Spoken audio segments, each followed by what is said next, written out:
इच्छा, आशा, अपेक्षा, आकांक्षा, यही सब मानव समाज के चालक होते हैं। नहीं, यदि कोई आपसे पूछे कि आप कौन, तो आपका उत्तर क्या होगा? विचार कीजिए।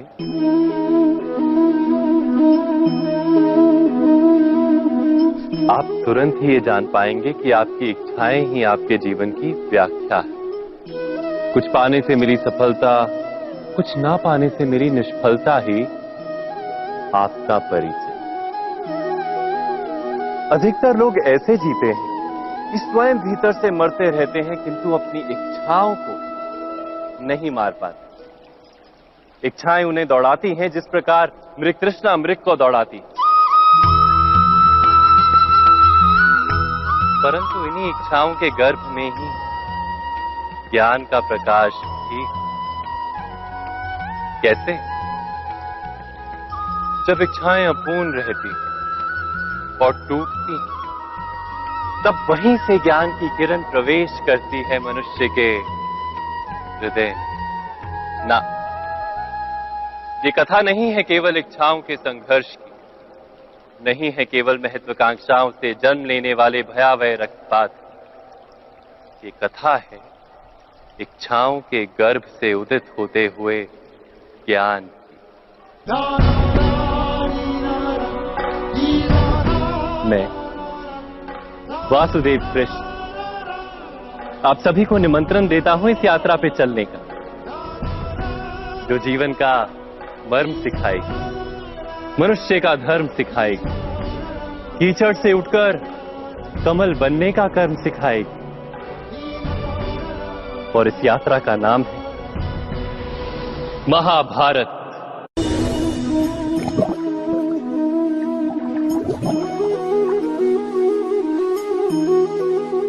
इस संसार में आने वाला प्रत्येक बालक संपूर्णतः संस्कार रहित होता है।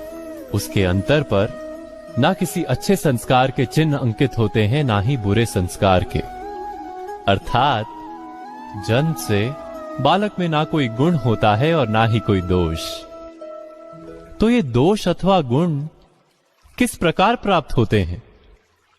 क्या हमने कभी विचार किया है?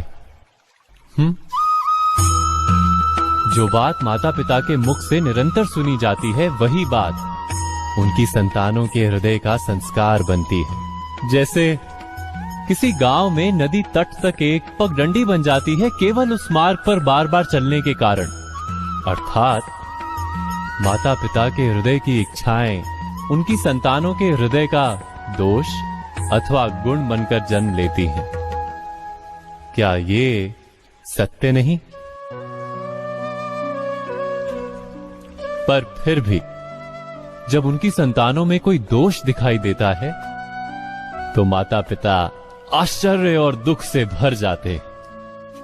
माता पिता का हृदय ये प्रश्न करता है कि उनकी संतानों में ये कुसंस्कार आए कहां से।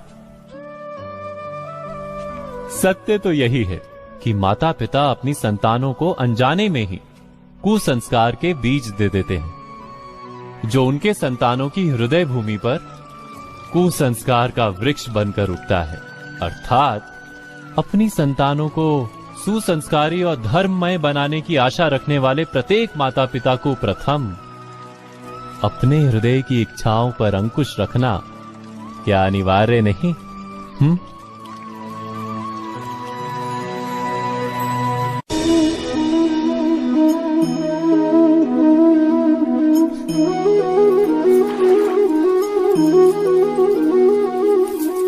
पिता सदा ही अपने संतान के सुख की कामना करते हैं, उनके भविष्य की चिंता करते रहते हैं।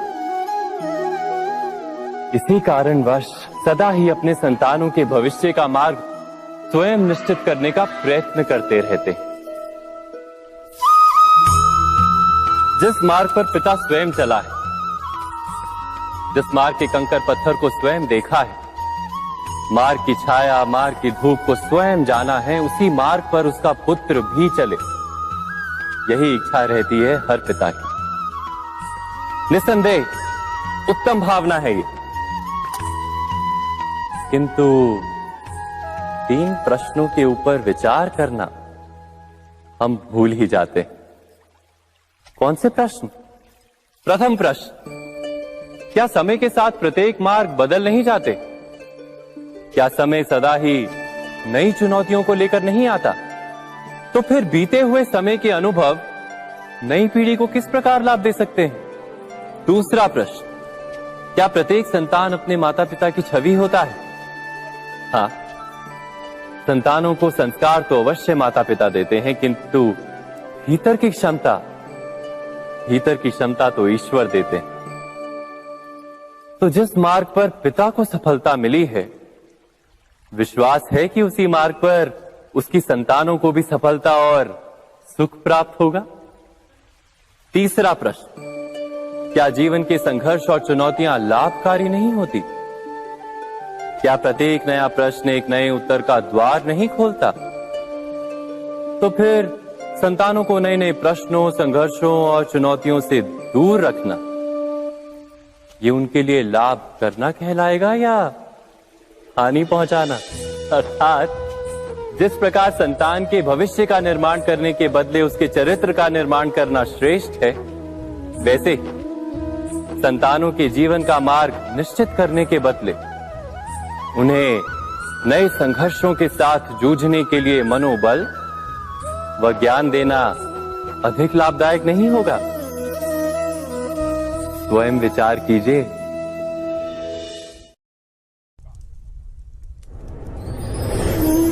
पूर्वजों की इच्छा, आशा, महत्वाकांक्षा, क्रोध, बैर, प्रतिशोध, यही सब आने वाली पीढ़ी की धरोहर बनते हैं। माता पिता अपनी संतानों को देना तो चाहते हैं समस्त विश्व का सुख, पर देते हैं अपनी पीड़ाओं की संपत्ति। देना चाहते हैं अमृत, पर साथ ही साथ विष का घड़ा भी भर देते हैं। आप विचार कीजिए, आपने अपनी संतानों को क्या दिया आज तक? अवश्य प्रेम, ज्ञान, संपत्ति आदि दिए, पर क्या साथ ही साथ उनके मन को मैल से भर देने वाले पूर्व ग्रह नहीं दिए? अच्छे बुरे की पूर्व निर्धारित व्याख्याएं नहीं दी? व्यक्ति का व्यक्ति के साथ, समाजों का समाजों के साथ, राष्ट्र का राष्ट्र के साथ संघर्ष क्या इन्हीं पूर्व ग्रहों से निर्मित नहीं होते? हत्या, मृत्यु, रक्तपात क्या इन्हीं पूर्व ग्रहों से नहीं जन्मते? अर्थात माता पिता अपनी संतानों को जन्म के साथ मृत्यु का दान भी देते हैं। प्रेम के प्रकाश के साथ साथ घृणा का अंधकार भी देते हैं, और अंधकार मन का, हृदय का हो या वास्तविक हो, उससे केवल भय प्राप्त होता है, केवल भय। स्वयं विचार कीजिए।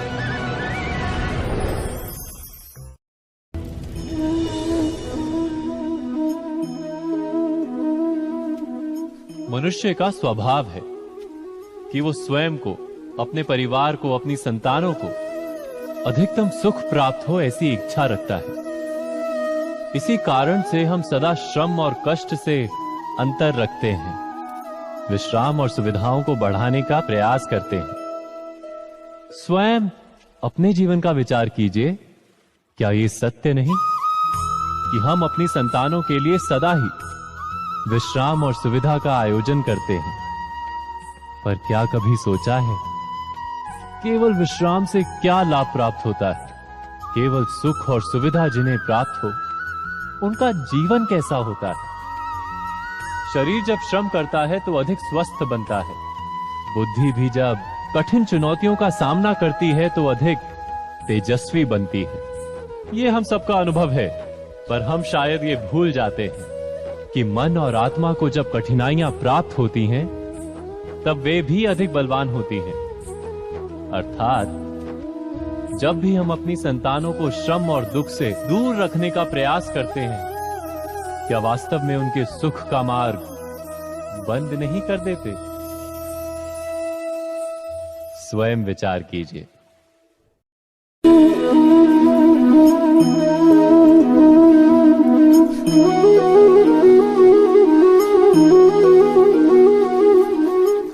संतानों के भविष्य को सुख से भरने का प्रयत्न करना, यही हर माता पिता का प्रथम कर्तव्य होता है, जिन्हें आप इस संसार में लाए और जिनके कर्मों से ये जगत आपका भी परिचय पाएगा भविष्य में। उनके भविष्य के सुख की योजना करने से अधिक महत्व और हो भी क्या सकता है। किंतु सुख और सुरक्षा, क्या ये मनुष्य के कर्मों से प्राप्त नहीं होते?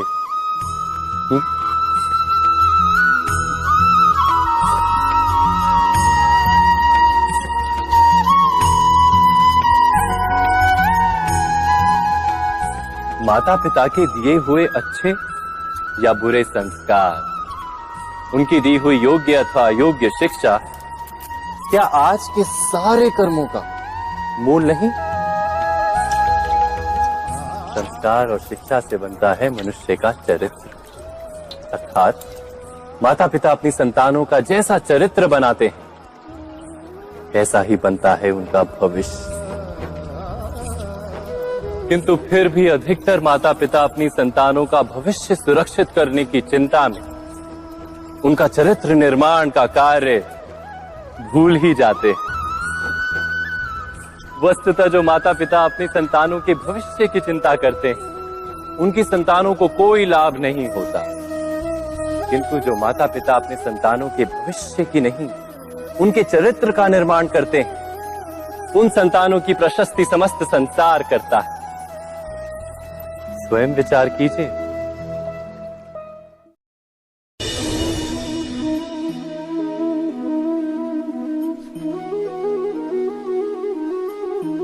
एक ही गुरु के पास शिक्षा प्राप्त करने वाले सारे शिष्य एक समान विद्या प्राप्त नहीं कर पाते। सारे शिष्य गुरु की बातें सुनते हुए अवश्य दिखाई देते हैं, उनकी पूजा करते हुए दिखाई देते हैं, किंतु एक समान विद्या प्राप्त नहीं कर पाते।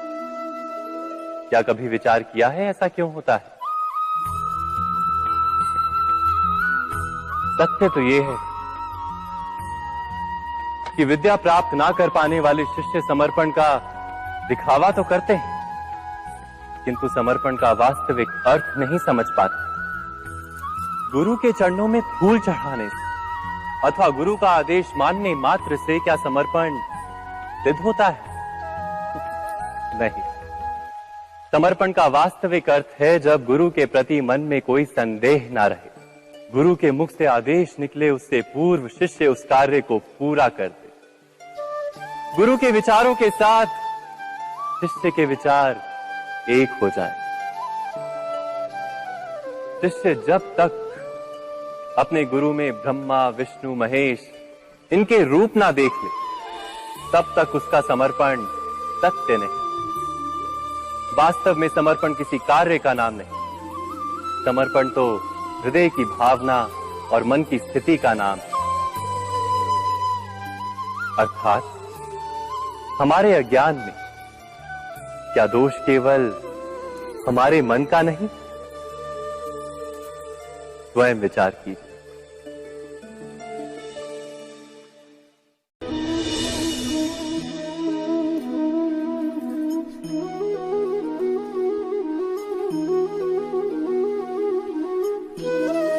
ज्ञान प्राप्ति सदा ही समर्पण से होती है, यह हम सब जानते हैं। किंतु समर्पण का वास्तविक महत्व क्या है? क्या हमने कभी विचार किया? मनुष्य का मन सदा ही ज्ञान प्राप्ति में विभिन्न बाधाओं को उत्पन्न करता है। कभी किसी अन्य विद्यार्थी से ईर्ष्या हो जाती है, कभी पढ़ाए हुए पाठों पर संदेह जन्मता है और कभी गुरु द्वारा दिया गया दंड मन को अहंकार से भर देता है। नहीं, क्या ऐसा नहीं होता?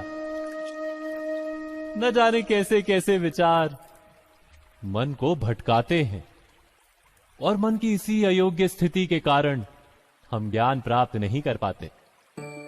मन की योग्य स्थिति केवल समर्पण से निर्मित होती है। समर्पण मनुष्य के अहंकार का नाश करता है, ईर्ष्या, महत्वाकांक्षा आदि भावनाओं को दूर कर हृदय को शांत करता है और मन को एकाग्र करता है। वास्तव में ईश्वर की सृष्टि में ना ज्ञान की मर्यादा है ना ज्ञानियों की। गुरु दत्तात्रेय ने तो गाय और श्वान से भी ज्ञान प्राप्त कर लिया था। अर्थात विषय ब्रह्म ज्ञान का हो या जीवन के ज्ञान का या गुरुकुल में प्राप्त होने वाले ज्ञान का, उसकी प्राप्ति के लिए गुरु से अधिक महत्व है उस गुरु के प्रति हमारा समर्पण। क्या ये सत्य नहीं?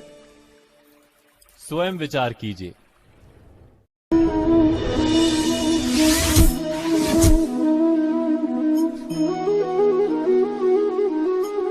श्रेष्ठता का क्या अर्थ है? श्रेष्ठता का अर्थ है दूसरों से अधिक ज्ञान प्राप्त करना। अर्थात मूल्य इस बात का नहीं कि स्वयं कितना ज्ञान प्राप्त किया, मूल्य इस बात का है कि प्राप्त किया हुआ ज्ञान अन्य लोगों से कितना अधिक है। अर्थात श्रेष्ठता की इच्छा ज्ञान प्राप्ति को भी एक स्पर्धा बना देती है। और स्पर्धा में विजय अंतिम कब होती है?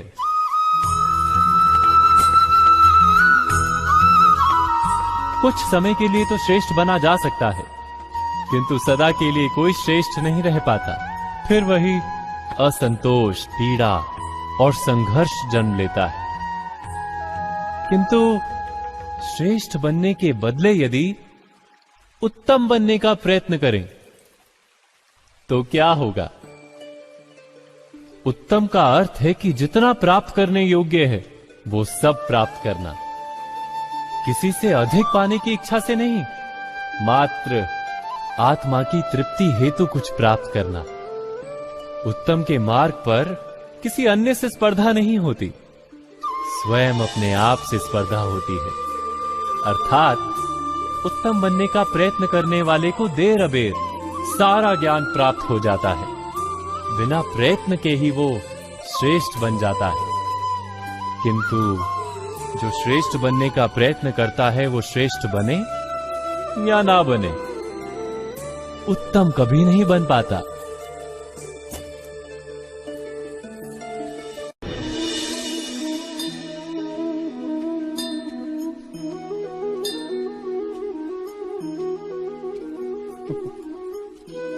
जब जब मनुष्य के सामने कोई विकट स्थिति आती है तो मनुष्य ईश्वर से प्रार्थना करता है, ईश्वर के समक्ष याचना करता है कि वो स्थिति से उभरे। किंतु इस प्रार्थना का वास्तविक रूप क्या है? क्या ये हमने कभी विचार किया है? प्रार्थना का अर्थ है अपनी सारी आशंकाएं, सारी चिंताएं, सारे संकल्प विकल्प, अपनी सारी योजनाएं ईश्वर के चरणों पर रख देना। अर्थात अपने कर्म का फल क्या होगा इसकी चिंता ना करके धर्म के अनुरूप कर्म करना, ईश्वर की योजना को अपनी नियति मानना, यही प्रार्थना है ना। किंतु ईश्वर की योजना को समझ पाना क्या संभव है? वो योजना तो हमारे कार्यों के परिणाम के रूप में प्रकट होती है सदा ही, किंतु यदि कोई कर्मों का ही त्याग कर दे, क्या वो प्रार्थना है? वास्तव में कर्म ही जीवन और फल के प्रति मोह ना रखना ही सच्ची प्रार्थना। जो प्रार्थना कर्म में बाधा बन जाए, मनुष्य को कार्य ही ना करने दे, वो प्रार्थना है या पराजय? स्वयं विचार कीजिए।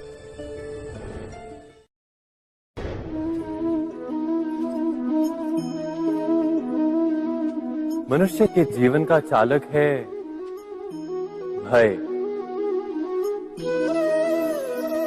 मनुष्य सदा ही भय का कारण ढूंढ लेता है। जीवन में जिन मार्गों का हम चुनाव करते हैं, वो चुनाव भी हम भय के कारण ही लेते हैं। किंतु क्या ये भय वास्तविक होता है? विचार कीजिए।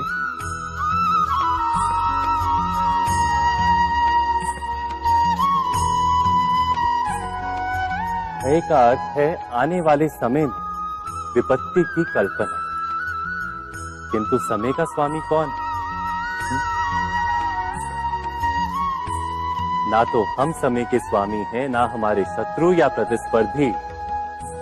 समय तो ईश्वर के अधीन चलता है।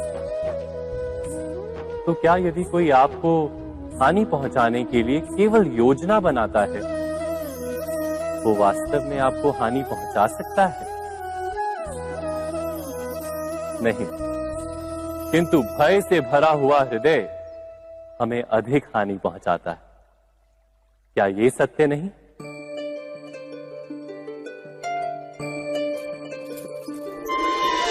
विपत्ति के समय भयभीत हृदय अयोग्य निर्णय करता है और विपत्ति को अधिक पीड़ादायक बनाता है।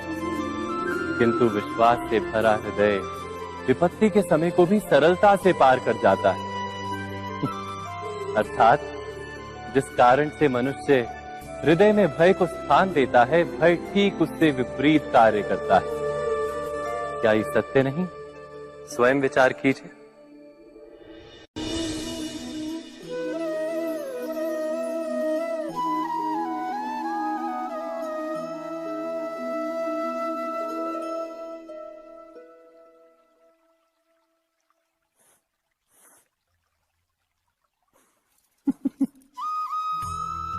जीवन में आने वाले संघर्षों के लिए जब मनुष्य स्वयं को योग्य नहीं मानता, जब उसे अपने ही बल पर विश्वास नहीं रहता, तब वो सद्गुणों को त्याग कर दुर्गुणों को अपनाता है। वस्तुतः मनुष्य के जीवन में दुर्जनता जन्म ही तब लेती है जब उसके अंतर में आत्मविश्वास नहीं होता। आत्मविश्वास ही अच्छाई को धारण करता है। ये आत्मविश्वास है क्या?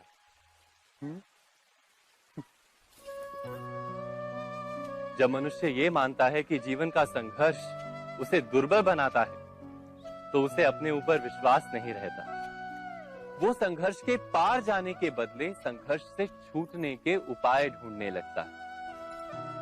किंतु जब वो ये समझता है कि ये संघर्ष उसे अधिक शक्तिशाली बनाते हैं, ठीक जैसे व्यायाम करने से देह की शक्ति बढ़ती, तो प्रत्येक संघर्ष के साथ उसका उत्साह बढ़ता है। अर्थात आत्मविश्वास और कुछ भी नहीं, मन की स्थिति, जीवन को देखने का दृष्टिकोण मात्र है। और जीवन का दृष्टिकोण तो मनुष्य के अपने वश में होता है। स्वयं विचार कीजिए।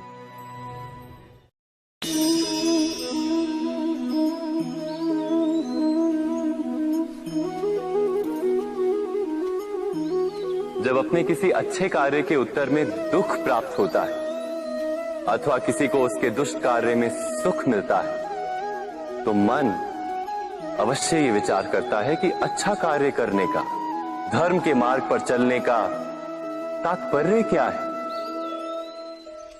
पर दुष्ट आत्मा को क्या प्राप्त होता है, ये भी देखिए। दुष्टता करने वाला हृदय सदा चंचल रहता है, अकुलाता रहता है। मन में सदा नए नए संघर्ष उत्पन्न होते हैं। अविश्वास उसे जीवन भर दौड़ाता है। क्या ये सुख है?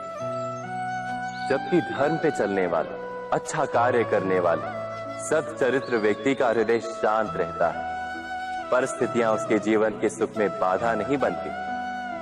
समाज में सम्मान और मन में संतोष रहता है सदा। अर्थात अच्छा बर्ताव भविष्य में किसी सुख का मार्ग नहीं। अच्छा बर्ताव स्वयं सुख, अथवा बुरा बर्ताव भविष्य में किसी दुख का मार्ग नहीं। अधर्म उसी क्षण दुख उत्पन्न करता है। धर्म से सुख नहीं, धर्म स्वयं सुख।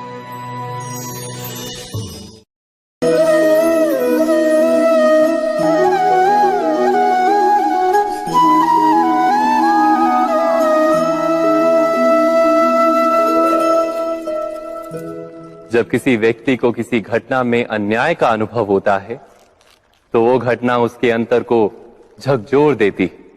समस्त जगत उसे अपना शत्रु प्रतीत होता है।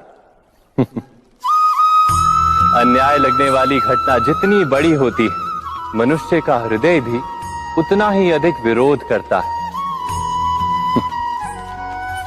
उस घटना के उत्तर में वो न्याय मांगता है, और ये योग्य भी है। वास्तव में समाज में किसी भी प्रकार का अन्याय व्यक्ति की आस्था और विश्वास का नाश है। किंतु ये न्याय क्या है? न्याय का अर्थ क्या है? अन्याय करने वाले को अपने कार्य पर पश्चाताप हो और अन्याय भुगतने वाले के मन में फिर से विश्वास जगे समाज के प्रति। इतना ही अर्थ है ना न्याय का। किंतु जिसके हृदय में धर्म नहीं होता, वो न्याय को छोड़कर बैर और प्रतिशोध को अपनाता है। हिंसा के बदले प्रतिहिंसा की भावना लेकर चलता है। स्वयं भोगी हुई पीड़ा से कहीं अधिक पीड़ा देने का प्रयत्न करता है, और इस मार्ग पर चलते अन्याय को भुगतने वाला स्वयं अन्याय करने लगता है। शीघ्र ही वो अपराधी बन जाता है। अर्थात न्याय और प्रतिशोध के बीच बहुत कम अंतर होता है, और इसी अंतर का नाम है धर्म। क्या ये सत्य नहीं? स्वयं विचार कीजिए। व्यक्ति को जब उसके अपराध का दंड मिलता है, तब कभी कभी उस न्याय को देखकर मन कचोटता है। प्रश्न उठता है हृदय में कि जब वो अपराध हुआ था तब व्यक्ति भिन्न था। उसके पश्चात उसने इतने पश्चाताप किए, स्वयं में इतना परिवर्तन किया, फिर उसे दंड क्यों मिले? पर जहां आघात होता है वहां प्रत्याघात भी होता है।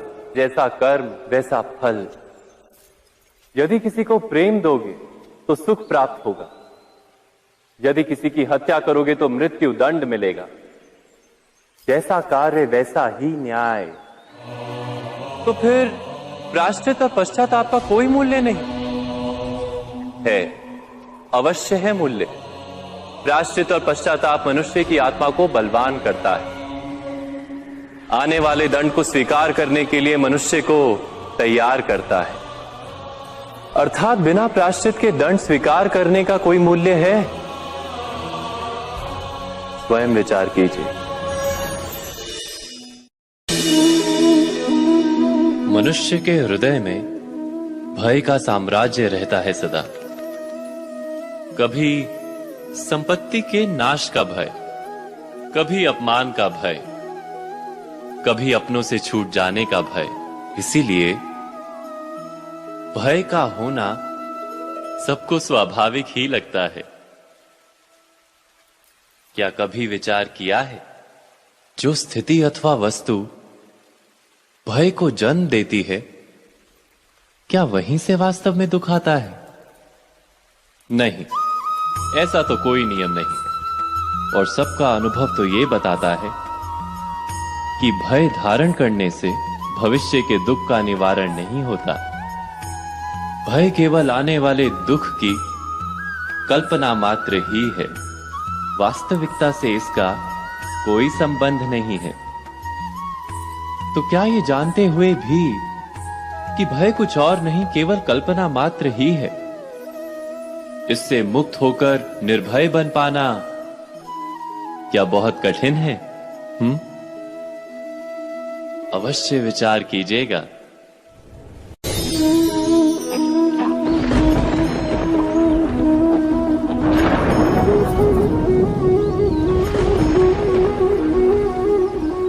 सपनों और पूर्वाभासों के आधार पर हम भविष्य के सुख दुख की कल्पना करते हैं। भविष्य के दुख का कारण दूर करने के लिए हम आज योजना बनाते हैं। किंतु कल के संकट को आज निर्मूल करने से हमें लाभ मिलता है या हानि पहुंचती है? ये प्रश्न हम कभी नहीं करते। सत्य तो ये है कि संकट और उसका निवारण साथ जनते हैं, व्यक्ति के लिए भी और सृष्टि के लिए भी। नहीं, आप अपने भूतकाल का स्मरण कीजिए, इतिहास को देखिए, आप तुरंत ही ये जान पाएंगे कि जब जब संकट आता है तब तब उसका निवारण करने वाली शक्ति भी जन्म लेती है। यही तो जगत का चलन है। वस्तुतः संकट ही शक्ति के जन्म का कारण है। प्रत्येक व्यक्ति जब संकट से निकलता है तो एक पद आगे बढ़ा होता है, अधिक चमकता है, आत्मविश्वास से अधिक भरा होता है, न केवल अपने लिए अपितु विश्व के लिए भी। क्या ये सत्य नहीं? वास्तव में संकट का जन्म है एक अवसर का जन्म, अपने आप को बदलने का अवसर, अपने विचारों को ऊंचाई पर करने का अवसर, अपनी आत्मा को बलवान और ज्ञान मंडित बनाने का अवसर। जो ये कर पाता है उसे कोई संकट नहीं होता, किंतु जो ये नहीं कर पाता वो तो स्वयं एक संकट है विश्व के लिए। विचार कीजिए।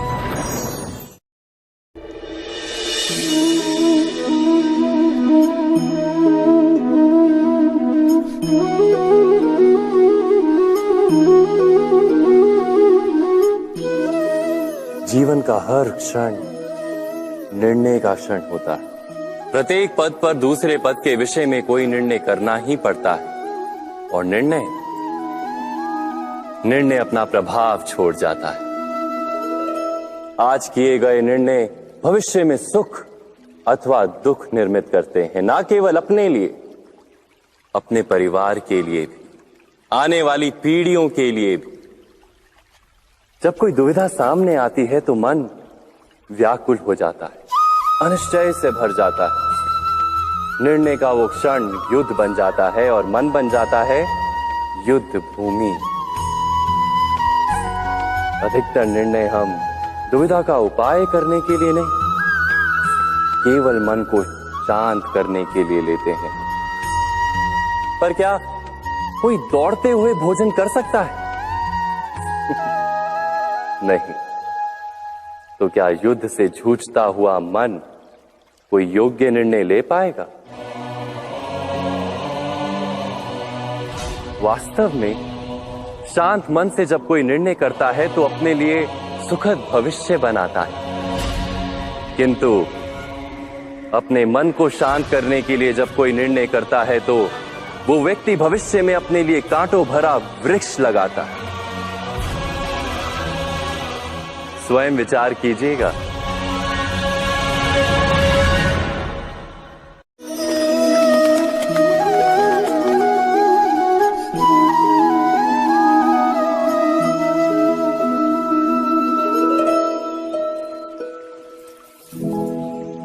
निर्णय के क्षण में हम सदा ही किसी अन्य के सुझाव, सूचना, मंत्रणा या परामर्श को आधार बनाते हैं, और हमारे भविष्य का आधार हमारे आज लिए गए निर्णय के ऊपर होता है। तो क्या हमारा भविष्य किसी अन्य के परामर्श, किसी अन्य के सुझाव का फल है? क्या हमारा संपूर्ण जीवन किसी अन्य की बुद्धि का परिणाम? क्या हमने कभी विचार किया है? सबका अनुभव है कि भिन्न भिन्न लोग एक ही स्थिति में भिन्न भिन्न परामर्श देते हैं। मंदिर में खड़ा भक्त कहता है कि दान करना चाहिए, और चोर कहता है यदि अवसर मिले तो इस मूर्ति के श्रृंगार चुरा। धर्म से भरा हृदय धर्ममय सुझाव देता है, और अधर्म से भरा हृदय अधर्म का परामर्श देता है। धर्ममय सुझाव का स्वीकार ही मनुष्य को सुख की ओर ले जाता है, किंतु ऐसे परामर्श का स्वीकार करना तभी संभव होता है जब हृदय में धर्म हो। अर्थात किसी का सुझाव अथवा परामर्श स्वीकार करने से पूर्व स्वयं अपने हृदय में धर्म को स्थापित करना क्या आवश्यक नहीं? स्वयं विचार कीजिए।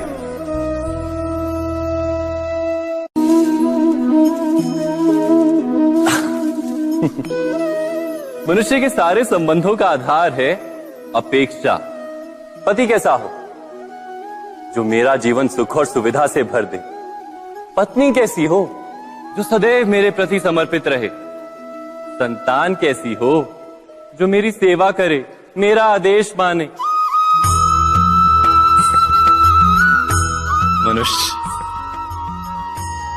मनुष्य उसी को प्रेम भी कर पाता है जो उसकी अपेक्षा पूर्ण करता है। और अपेक्षा की तो नियति है भंग होना। कैसे? क्योंकि अपेक्षा मनुष्य के मस्तिष्क में जन्म लेती है। कोई अन्य व्यक्ति उसकी अपेक्षाओं के बारे में जान ही नहीं पाता। पूर्ण करने की प्रामाणिक इच्छा हो तब भी कोई मनुष्य किसी की अपेक्षाओं को पूर्ण नहीं कर पाता। और वहां से जन्म लेता है संघर्ष। सारे संबंध संघर्ष में परिवर्तित हो जाते।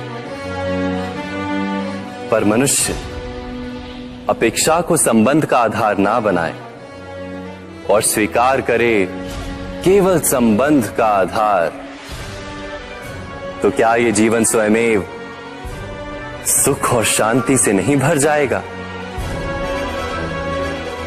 स्वयं विचार कीजिएगा।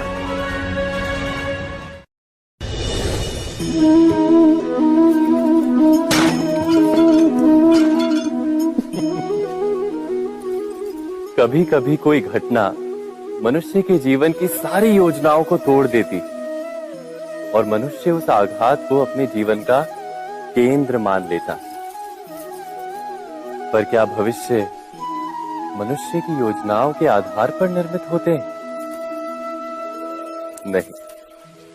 जिस प्रकार किसी ऊंचे पर्वत पर सर्वप्रथम चढ़ने वाला उस पर्वत की तलाई में बैठकर जो योजना बनाता है, क्या वही योजना उसे उस पर्वत की चोटी तक पहुंचाती है?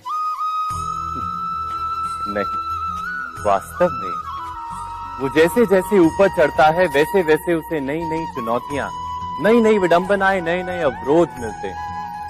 प्रत्येक पद पर वो अपने अगले पद का निर्णय करता है। प्रत्येक पद पर उसे अपनी योजनाओं को बदलना पड़ता है। कहीं पुरानी योजना उसे खाई में ना ढकेल दे। वो पर्वत को अपने योग्य नहीं बना पाता, केवल स्वयं को पर्वत के योग्य बना सकता है। क्या जीवन के साथ भी ऐसा ही नहीं? जब मनुष्य जीवन में किसी एक चुनौती को, एक अवरोध को अपने जीवन का केंद्र मान लेता है, अपने जीवन की गति को ही रोक देता है, तो वो अपने जीवन में सफल नहीं बन पाता और ना ही सुख और शांति प्राप्त कर पाता।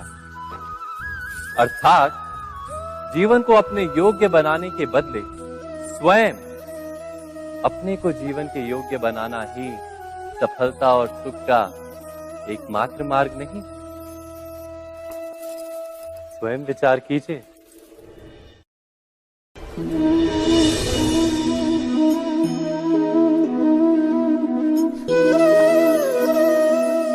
सत्ता की लालसा सबके हृदय को घेरे रहती है। प्रत्येक व्यक्ति अपना एक राष्ट्र निर्मित करने का प्रयत्न अवश्य करता है। फिर वो राष्ट्र कुरु राष्ट्र की भांति बहुत बड़ा हो या फिर अपने परिवार तक सीमित हो, वो सत्ता प्राप्त करने का प्रयास अवश्य करता है। किंतु सत्ता का वास्तविक रूप क्या है? क्या हमने कभी विचार किया है? एक मनुष्य जितने अधिक लोगों के जीवन को प्रभावित कर सके, जितने अधिक लोगों के जीवन की स्वतंत्रता पर अंकुश रख सके, उतनी ही अधिक सत्ता का अनुभव करता है वो। सत्ता का वास्तविक रूप ही है अन्य के जीवन पर स्वयं का प्रभाव। किंतु क्या वास्तविक प्रभाव प्रेम, दया, करुणा और धर्म से निर्मित नहीं होता? जब भी मनुष्य कठोरता और अधर्म से सत्ता प्राप्त करने का प्रयत्न करता है, तब वो दूसरों के हृदय में विरोध अथवा विद्रोह को जन्म देता है। और परिणाम कुछ इस प्रकार। हाँ, कुछ समय के लिए वो स्वयं को प्रभावी और शक्तिशाली अवश्य पाता है, किंतु वो वास्तविक सत्ता नहीं। यही कारण है कि भृगु और वशिष्ठ जैसे ऋषियों की आज भी पूजा की जाती है, रावण और हिरण्यकशिपु की नहीं। इस पर तो आप विचार अवश्य करें। सत्य कहा ना।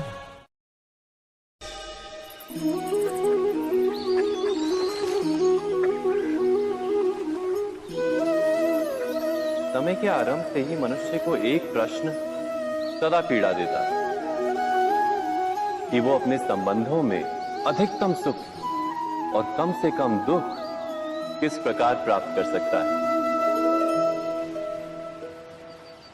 क्या आपके सारे संबंधों ने आपको संपूर्ण संतोष दिया है? विचार कीजिए। हमारा जीवन संबंधों पर आधारित है, हमारी सुरक्षा संबंधों पर आधारित है। इसी कारण हमारे जीवन के सारे सुखों का आधार भी संबंध है। किंतु फिर भी हमें संबंधों में ही अधिकतर दुख क्यों प्राप्त होते हैं? सदा ही संघर्ष भी संबंधों से ही उत्पन्न क्यों हो जाते हैं? कभी विचार किया है? जब कोई व्यक्ति किसी अन्य व्यक्ति के विचार अथवा कार्य को स्वीकार नहीं करता, उसमें परिवर्तन करने का प्रयत्न करता है, तो संघर्ष जन्म लेता है। अर्थात जितना अधिक अस्वीकार उतना ही अधिक संघर्ष, और जितना अधिक स्वीकार उतना ही अधिक सुख। क्या ये वास्तविकता नहीं? यदि मनुष्य स्वयं अपनी अपेक्षाओं पर अंकुश रखे, अपने विचारों को परखे, किसी अन्य व्यक्ति में परिवर्तन करने का प्रयत्न ना कर स्वयं अपने भीतर परिवर्तन करने का प्रयास करे, तो क्या संबंधों में संतोष प्राप्त करना इतना कठिन? अर्थात क्या स्वीकार ही संबंध का वास्तविक अर्थ नहीं? स्वयं विचार कीजिए। दो व्यक्ति जब निकट आते हैं तो एक दूसरे के लिए सीमाएं और मर्यादाएं निर्मित करने का प्रयत्न अवश्य करते हैं। हम यदि सारे संबंधों पर विचार करें तो देखेंगे कि इन सारे संबंधों का आधार यही सीमाएं हैं जो हम दूसरों के लिए निर्मित करते हैं। और यदि अनजाने में भी कोई अन्य व्यक्ति इन सीमाओं को तोड़ता है तो उसी क्षण हमारा हृदय क्रोध से भर जाता है। इन सीमाओं का वास्तविक रूप क्या है? क्या हमने कभी विचार किया? सीमाओं के द्वारा हम दूसरे व्यक्ति को निर्णय करने की अनुमति नहीं देते, अपना निर्णय उस व्यक्ति पर थोपते हैं, अर्थात किसी की स्वतंत्रता का अस्वीकार करते हैं हम। और जब स्वतंत्रता का अस्वीकार किया जाता है तो उसका हृदय दुख से भर जाता है, और जब वो सीमाओं को तोड़ता है तो हमारा हृदय क्रोध से भर जाता है। क्या ऐसा नहीं होता?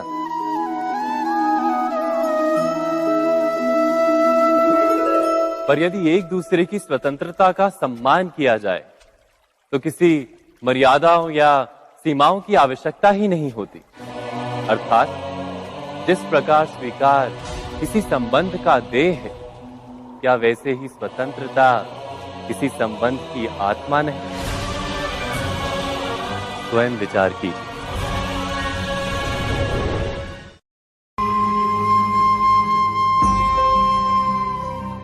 प्रत्येक मनुष्य के जीवन में ऐसा क्षण अवश्य आता है जब सारे स्वप्न, सारी आशाएं, सारे दृश्य ध्वस्त हो जाते हैं। जीवन के सारे आयोजन ही बिखर जाते हैं। एक और धर्म होता है और दूसरी ओर सुख। किसी को धर्म संकट कहते हैं, जब धर्म का वहन ही संकट हो और धर्म का त्याग ही सुख हो।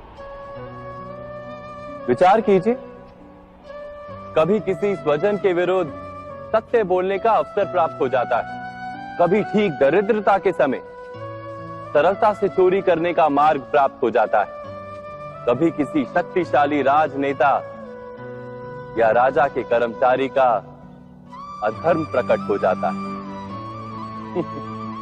सबके जीवन में ऐसी घटना बनती ही रहती है।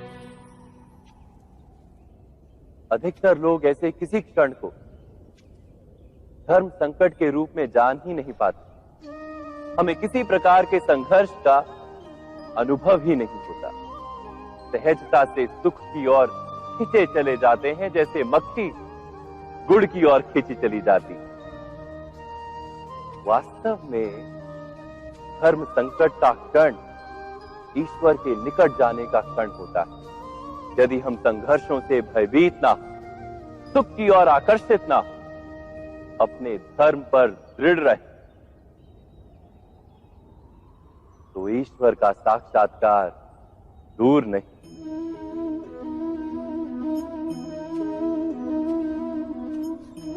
पवन से युद्ध करने वाला पत्ता यदि पेड़ से गिरता है तो भी आकाश की ओर उठता है। पवन से झुकने वाली घास वहीं भूमि पर रह जाती है। अर्थात धर्म संकट से यदि हम संकट को ही टाल दें तो सुख तो मिलता है, जीवन बढ़ता है, किंतु क्या चरित्र नहीं टूटता? क्या आत्मा दरिद्र नहीं हो जाती? क्या ईश्वर से अंतर नहीं हो जाता? स्वयं विचार कीजिए। जब भी किसी की आशा और इच्छा भंग होती है तो उसका हृदय क्रोध से भर जाता है। जिस व्यक्ति को वो अपना अपराधी समझता है उसे दंड देने का प्रयत्न करता है। पर क्या हमारी इच्छा या आशा का भंग होना क्या सदा ही किसी का अपराध होता है? इच्छाओं के अपूर्ण रहने के तो कई कारण हो सकते हैं। कुछ तो संजोग के कारण अधूरी रह जाती हैं और कुछ नियति के कारण। और कभी कभी इच्छाओं का स्वरूप ही ऐसा होता है कि वो पूर्ण नहीं हो पाती। बिना परिस्थिति पर विचार किए किसी को अपराधी मान लेना न्याय नहीं, प्रतिशोध है। न्याय का आधार तो दया है, करुणा है, और प्रतिशोध का आधार क्रोध, अहंकार। अर्थात हृदय में करुणा धारण किए बिना किसी के अपराध के विषय में विचार करना, किसी को दंड देना, क्या अपने आप में ही अन्याय नहीं? स्वयं विचार कीजिए।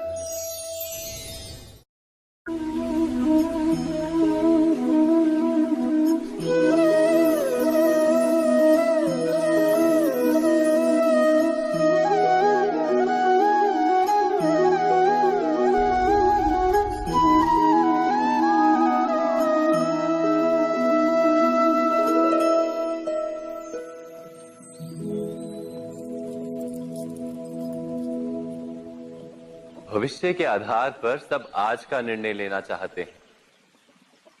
भविष्य में सुख मिले, भविष्य सुरक्षित हो, ऐसे निर्णय आज लेने का प्रयत्न रहता है सबका।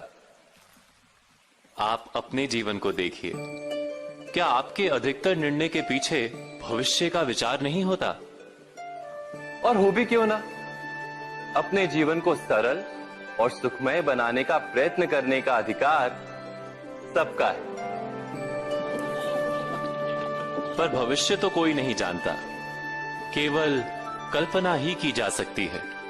तो जीवन के सारे महत्वपूर्ण निर्णय कल्पनाओं के आधार पर ही करते हैं हम। क्या निर्णय करने का कोई तीसरा मार्ग हो सकता है? विचार कीजिए। सारे सुखों का आधार धर्म है और वो धर्म मनुष्य के हृदय में बसता है।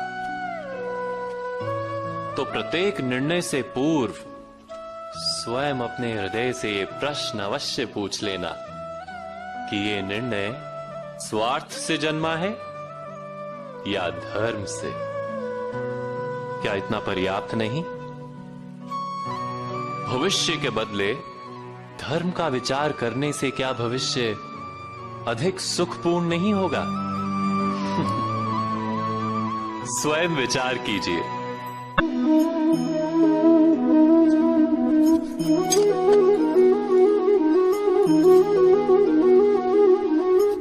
भविष्य का दूसरा नाम है संघर्ष। हृदय में आज इच्छा होती है और यदि पूर्ण नहीं हो पाती तो हृदय भविष्य की योजना बनाता है। भविष्य में इच्छा पूर्ण होगी ऐसी कल्पना करता रहता है, किंतु जीवन ना तो भविष्य में है ना अतीत में। जीवन तो इस क्षण का नाम है, अर्थात इस क्षण का अनुभव ही जीवन का अनुभव है। पर हम ये जानते हुए भी इतना सा सत्य समझ नहीं पाते।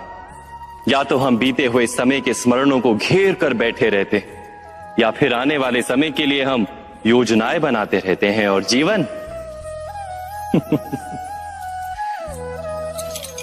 जीवन बीत जाता है। एक सत्य यदि हम हृदय में उतार लें कि ना हम भविष्य देख सकते हैं, ना ही भविष्य निर्मित कर सकते हैं, हम तो केवल धैर्य और साहस के साथ भविष्य को आलिंगन दे सकते हैं, स्वागत कर सकते हैं भविष्य का।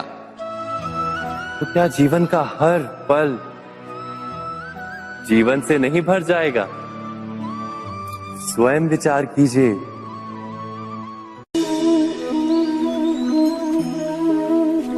सबके जीवन में ऐसा प्रसंग अवश्य आता है कि सत्य कहने का निश्चय होता है हृदय में, किंतु मुख से सत्य निकल नहीं पाता। कोई भय मन को घेर लेता है। किसी घटना अथवा प्रसंग के बारे में बात करना, या फिर स्वयं से कोई भूल हो जाए उसके बारे में कुछ बोलना, क्या ये सत्य है? नहीं, ये तो केवल तथ्य है। अर्थात जैसा हुआ था वैसा केवल बोल देना सामान्य सी बात। किंतु कभी कभी उस तथ्य को बोलते हुए भी भय लगता है।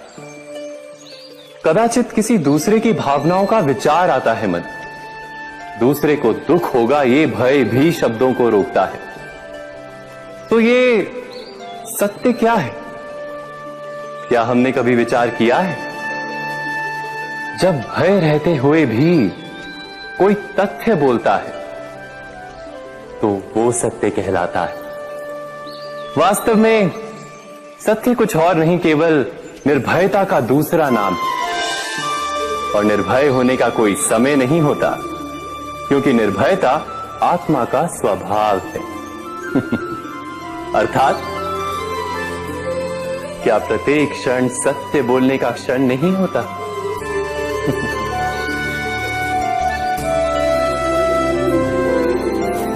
स्वयं विचार कीजिए।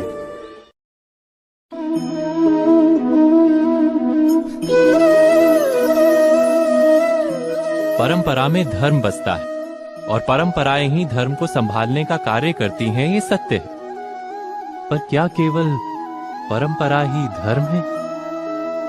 विचार कीजिए। सत्य तो यह है कि जिस प्रकार पाषाण में शिल्प होता है, उसी प्रकार परंपरा में धर्म होता है। इस पत्थर में शिल्प है, ये पत्थर शिल्प नहीं। शिल्प को उजागर करने के लिए उसे तोड़ना पड़ता है, अनावश्यक भागों को दूर करना पड़ता है। ठीक उसी प्रकार परंपराओं में धर्म ढूंढना पड़ता है। जिस प्रकार इंद्र पूजा की परंपरा को तोड़कर गोवर्धन पूजा का धर्म ना ढूंढा जाता, तो यादवों को उनकी मुक्ति का मार्ग नहीं मिल पाता। अर्थात परंपरा को पूर्णता छोड़ देने वाला धर्म से वंचित रह जाता है, और परंपरा का अंध अनुकरण करने वाला भी धर्म को प्राप्त नहीं कर पाता। कहते हैं हंस के पास नीर क्षीर विवेक होता है। दूध में मिले पानी को छोड़कर केवल दूध ही ग्रहण करता है। तो क्या सच्चा धर्म प्राप्त करने के लिए हृदय में ज्ञान से जन्मा विवेक आवश्यक है? और ऐसे विवेक के बिना जिसे धर्म मान भी लिया जाए, जो वास्तव में धर्म ना भी हो, ऐसा भी तो हो सकता है।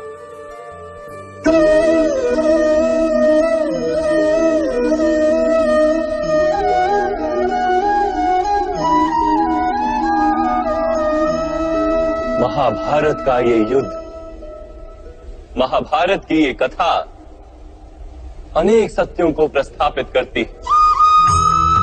महानतम सत्य ये कि अलगपन और भिन्नता ही अधर्म का मूल है और एकात्मता ही धर्म का आधार है। कैसे? स्वयं विचार कीजिए।